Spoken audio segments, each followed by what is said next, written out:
Nós vamos rapidinho nessa aqui com vocês, porque não sei se todo mundo aqui tá lembrado da notícia lá em São Tomé, cidade perto do Cianorte, onde o Ministério Público ele fez uma investigação e foi pra cima lá do pessoal que estava fazendo o que lá? Estavam fazendo transferência de títulos. E aí, alguém aqui nessa bancada disse o seguinte, à época que trouxemos a informação, que em cidades menores esse tipo de prática muda o resultado da eleição. Pois bem, em Inajá, temos uma cidade também aqui próxima, temos uma denúncia de supostas irregularidades lá com relação a alistamento e transferência de títulos para o município de Inajá. Consta que um candidato, lá no mês de março, estaria realizando transferência de título de pessoas que moram em cidades vizinhas e também distritos ali para transferirem o voto lá e votarem em Inajá. Vamos lá. Do que se trata isso? Se trata, na denúncia, eles dizem que Inajá hoje tem mais eleitores do que habitantes. Pois bem, eu fui fazer esse levantamento, a população de Inajá chegou a 2.536 pessoas no censo de 2022, que representa aí um número absoluto que foi divulgado agora. Esses resultados foram divulgados pelo IBGE.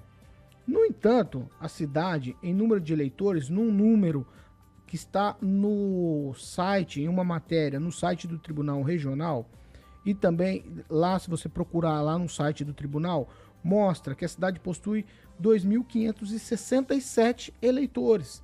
Significa que tem mais eleitores do que habitantes.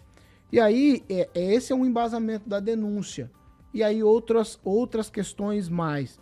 E é o que a gente está falando. Numa cidade de 2.536 habitantes, poucos votos mudam o resultado da eleição. Daniel Matos. Com certeza muda, né, Paulo? E minuto, tá, Daniel? Inajá, por algumas informações, acho que a denúncia foi protocolada na segunda-feira, são mais de 10% do número de habitantes que fizeram transferência de título. E são cidades ali da região, Paranacide, São João do Caiuá. Então, se você pega uma conta básica divide ali o número de eleitores, que não é o total, pelo número de cadeiras, praticamente uma cadeira para um partido ali, de pessoas votando de outras cidades. E com certeza essas pessoas que são de outras cidades vão votar lá no dia, que é o compromisso que eles assumem. Então a denúncia está aí, parece que muito bem embasada, com áudios, com toda uma situação de fiscalização, de tudo, que pode comprometer a candidatura. Então é uma situação que cidades pequenas, 220 é muito voto.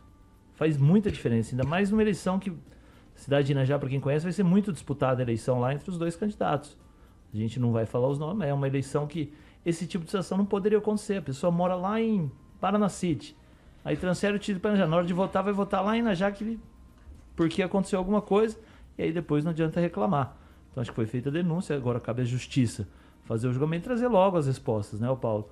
Porque a eleição aí tem 30 dias para acontecer, e a gente gostaria que fosse o desfecho, ou favorável ou desfavorável ao candidato, porque é uma situação que incomoda principalmente os moradores lá de Inajá, que pode ser que esses moradores de fora decidam o futuro da cidade. Ângelo? Concordo inteiramente, é bem isso. Só lembrando que Inajá já pertenceu a Musep, a região de Maringá, e o pai do finado Alaor foi prefeito naquela cidade. E realmente, cidades pequenas, você tem uma diferença, 10 votos mudam uma eleição. Lá são 2 candidatos disputando o cargo e também o desejo é de que a coisa seja resolvida o mais rápido possível, mesmo porque existem áudios, existem depoimentos de pessoas comprovando ou afirmando que foram cooptadas para mudar o título do eleitor. Pamela? Que bafão, né? É isso. É uma prática, parece comum Que até. bafão. Né? Porque Falando de São realmente, Tomé, com uma agora cidade Inajá. de 2.000 habitantes, aí a denúncia envolvendo mais de 200 nomes aí com transferência.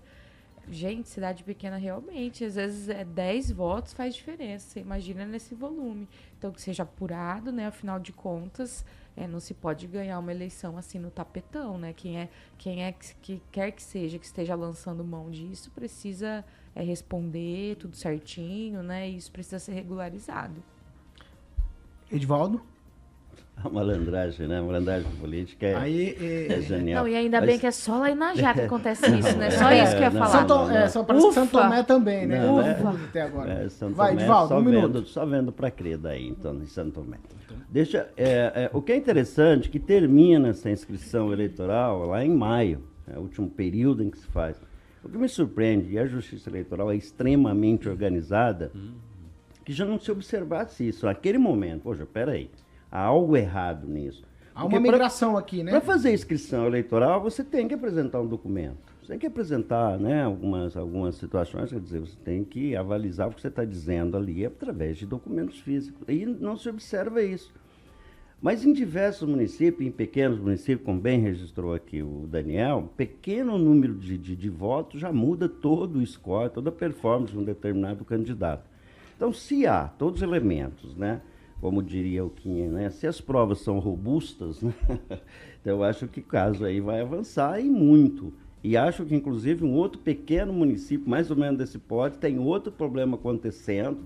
Estou tentando aqui, tentei obter essa resposta, estou esperando, mas há uma denúncia muito semelhante a essa em relação ao número de eleitores ser maior do que o número de habitantes, né? Lá são 220, a diferença é isso? Né? O número de Esse diferença entre a população e o número de eleitores. Dá 30. 30 pessoas. Então é até pequeno, mas de qualquer forma, se há irregularidade e influencia, Mas tem pequeno, que ficar mas se atento. você contar que Tem adolescentes e crianças, você já foi para onde essa conta? Exatamente. Deixa eu só registrar aqui, importante, esse divulga quem de contas do TSE. Então, as pessoas que estão nos ouvindo, é um baita de uma ferramenta que permite você ficar muito atento a tudo que acontece com a candidatura.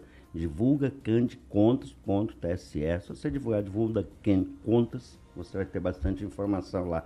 Acho que nós colegas aqui andamos o dia todo olhando isso. A gente está passeando muito por então, esse você acha que o cidadão esse também ambiente. é importante acompanhar isso. Ô, Tupã, um minuto.